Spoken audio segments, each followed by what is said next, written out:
Good morning. Hello, y'all. So, I've been up for a couple of hours. Dang, my stuff dying.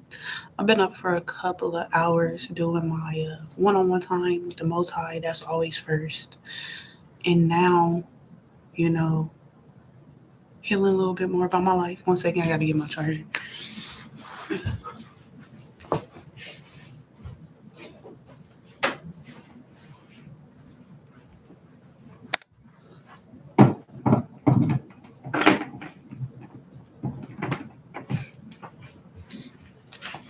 Okay. Okay. So, before last year, my life was too painful and traumatic to think about or process. So my brain just kept constantly brain dumping my life and kept me in this euphoric, happy state because of the way that I was groomed in the abuse, and then also like from like you want to be happy, and so like because this I was born into this like I would con- I would convince myself to be happy to get out of the situations. Um, I did not realize that that was what I was doing because, again, like I was a child, I was isolated, I was being beat and raped. I was being raped. I would be by myself, like I'm chilling now, playing with my toys. Somebody walk in and then be talking nice to me. Next thing I know, they're on my body. Next thing I know, they either just leave or telling me nothing happened or I imagined it, whatever, they leave. Next time they see me, like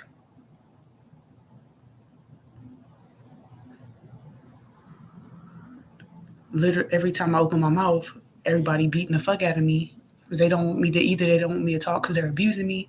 My mom don't want me to talk because she feels like it's shining down on her parenting, and that I mean, my mom she was trying to help us, but everybody was against her.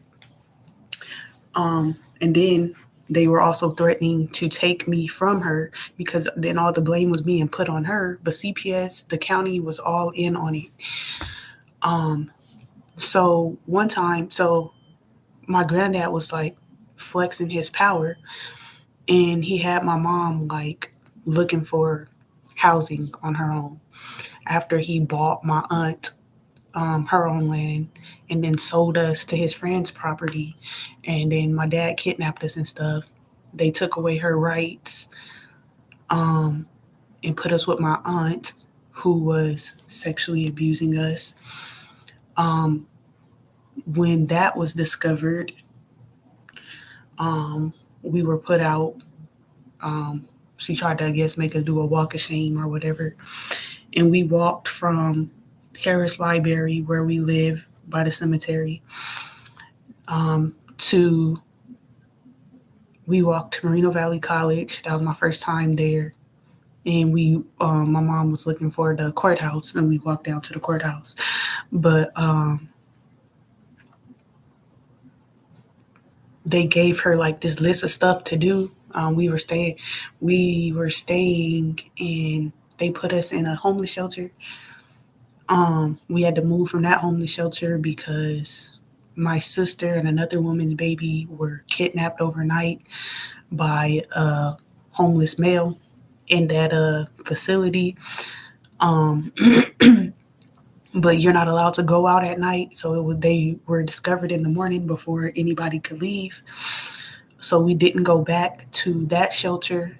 They moved us to a hotel, which is why I like staying in hotels because it was the one place I was never raped and abused. It makes me feel safe.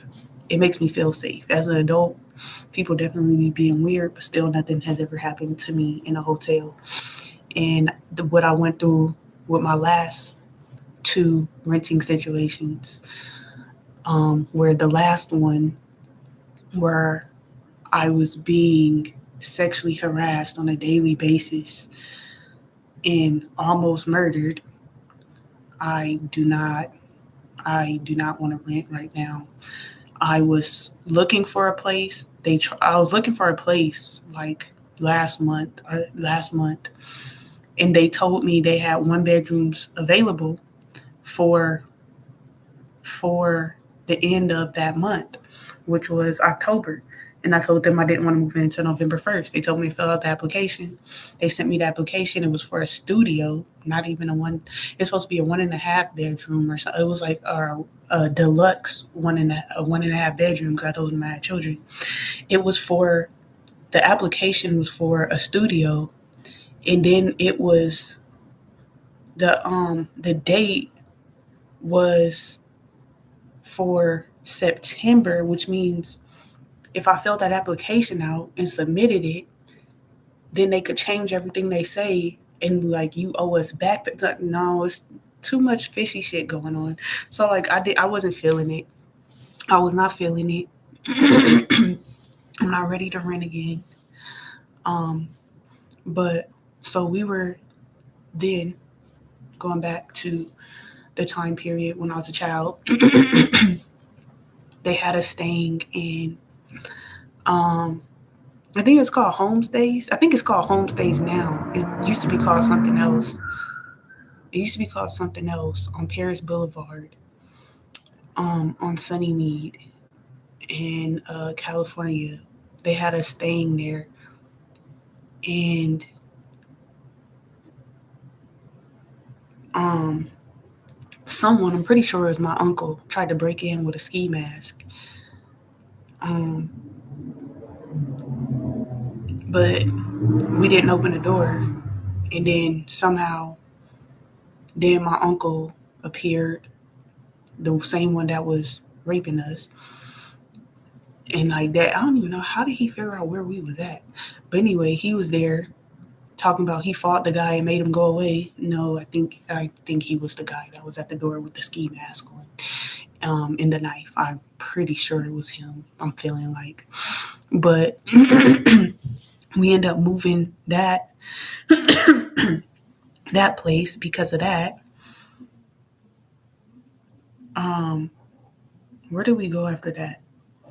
They had us doing that. My mom doing the game program, and she had to look for housing. So we would walk all around the city, all around. We walked around the whole city putting in applications, and everybody would turn my mom down because she had 3 kids, and they'd tell her she had too many kids. And the system then was trying to get her to give up one of her kids. It was already known that my mom did not like me, um, and it my because they were drugging and raping her. She was just it was overbearing for her. Um, so we walked around putting in applications. They were so mean and rude to my mom, and nobody would rent to her because they kept saying she had too many kids, 3 kids. Um, and we would keep having to go to the game program. And then on the last day, after we got turned down by every apartment complex in the city, and my granddad refused to give her any money, at the game program, she ends up meeting my granddad's next friend that he sold us to, girlfriend. So she happened to be there, and then she made a conversation with my mom by yelling at us because we were sitting on the floor playing, um, and trying to exercise that she has control over us, which she really did. And I sat down because my mom told me to. Um, and then she was like, "Oh, this place is for rent next door to where I live. Don't worry, I got you, this and that." And my mom always looking for, I think she was an Eastern Star. She was I don't know if they're called Freemasons or Eastern Stars, but anyway, she was that. Um, and um, she was like, "Don't worry, I got you. This place, I got this. Just put in this application. This house next door to me is for rent." Happened to be the guy ends up being the owner of the land ends up being my granddad's friend. So then my mom has to get my granddad's permission to move in. My granddad and his friend Sarge. I used to think the guy's name was Sarge. Now that I'm in the military, he was their sergeant, I'm pretty sure. Don't know the guy's real name, but used to always think his name was Sarge as a child. But Sarge, which was Christine's girlfriend, boyfriend, and then Mr. Franklin, which was, I guess, one of my granddad's comrades who were both under Sarge when they were in the Merchant Marines. They had this little barbecue and discussed my mom and us moving in, which we ended up did. But they had my mom's best friend come like a year later or so.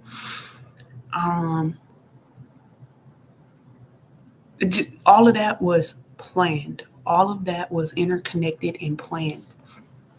By this time, Hillary Clinton had already tried to kidnap me, failed, had my mom take us to the doctors. They diagnosed me with short-term memory loss, which I actually do have from all of the abuse. And gave my mom some medication to give me, which my mom forgot who it was for. I gave it to my sister, and that medicine gave my sister Tourette's.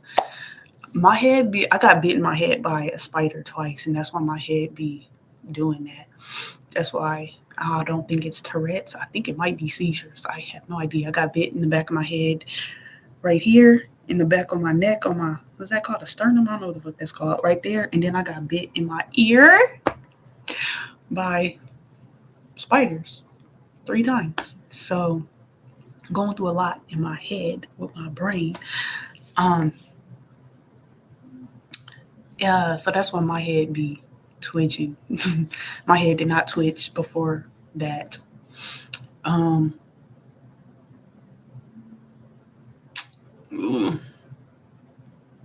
So yeah, piecing all that together, how that was that. Because then Christine began sending my mom to parties and stuff. And then my mom just started sleeping real hard and heavy. I didn't know my mom was still on drugs at that time.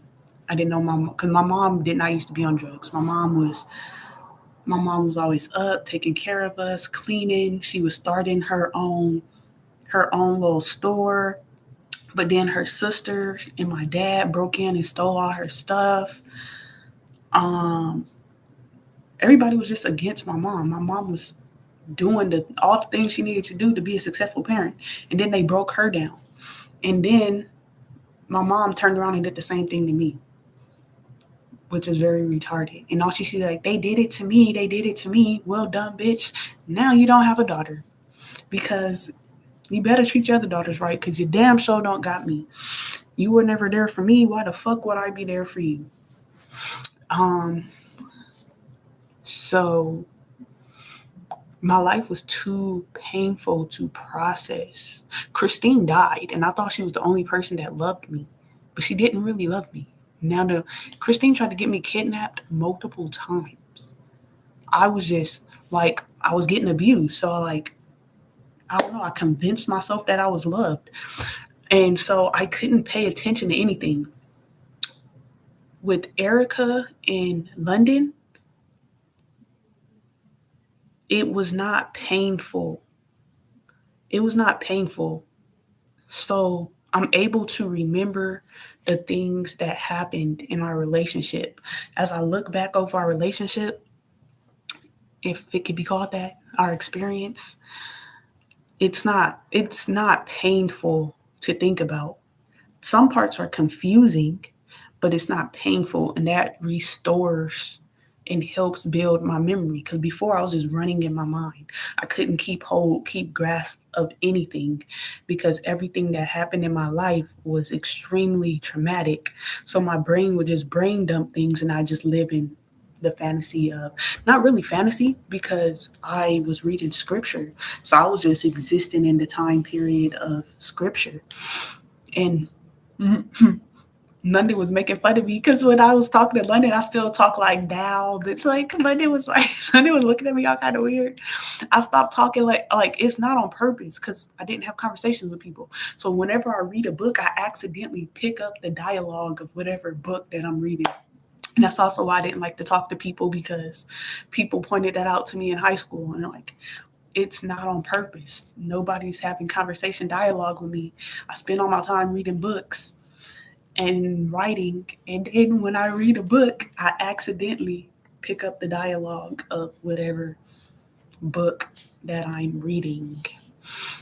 And so yeah, London was looking at me like, well, I'm glad, like, London was looking at me like, what the hell wrong with this bitch?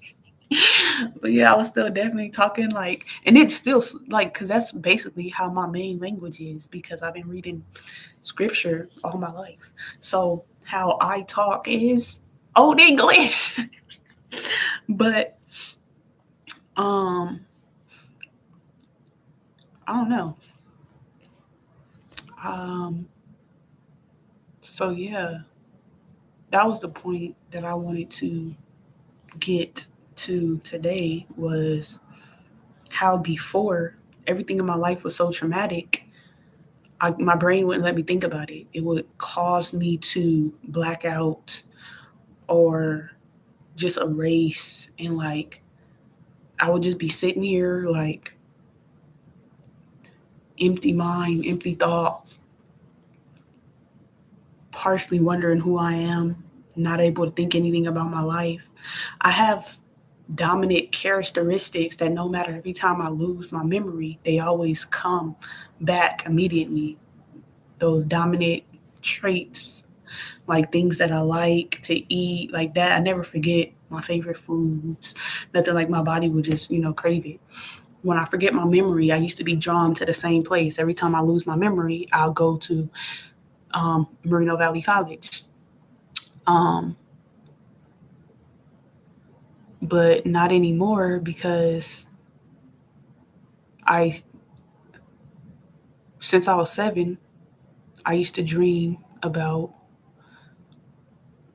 last year, and London was in my dream, and Erica and Kenny was in my dreams. A lot of people, different people, for different things, different reasons. The Most High was just showing me the time period. We're in my dreams, and there's a time period where the Most High. Okay, um, but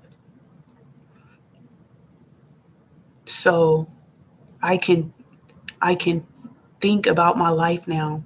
So Erica and London are connections, links to my memory for experience that I could think about, that anchors me to myself, which I knew, like I knew I was running. I was running. I was not trying to build relationships with anybody. People thought I was on drugs, so they'd be trying to talk to me, and like I wouldn't pay them no attention. I'll just be gone, and I walk fast and I talk fast, but that comes from being raped.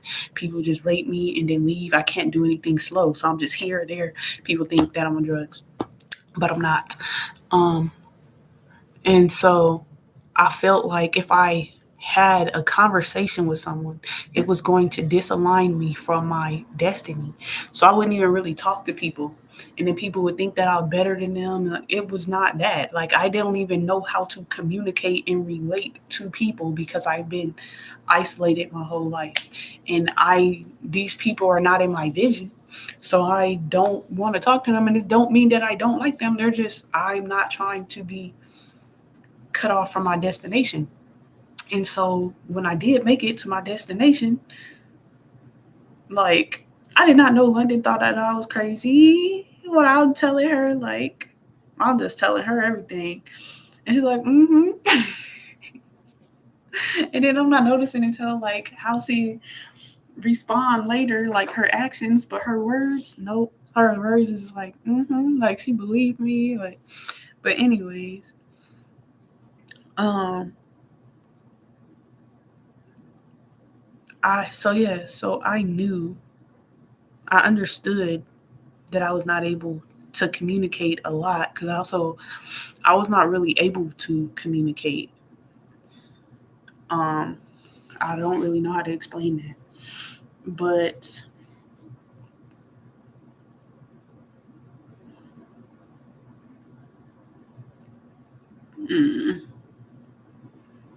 now I was trying to make it to my destination for me to grow and thrive.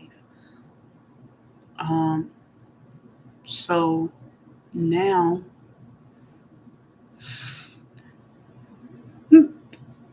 not everything in my life is traumatic, so I can actually think about certain things and piece things together and get a grasp on reality, my reality. And yeah, I'm about to finish stretching and yeah, spend some time with me and the Most High and my angels.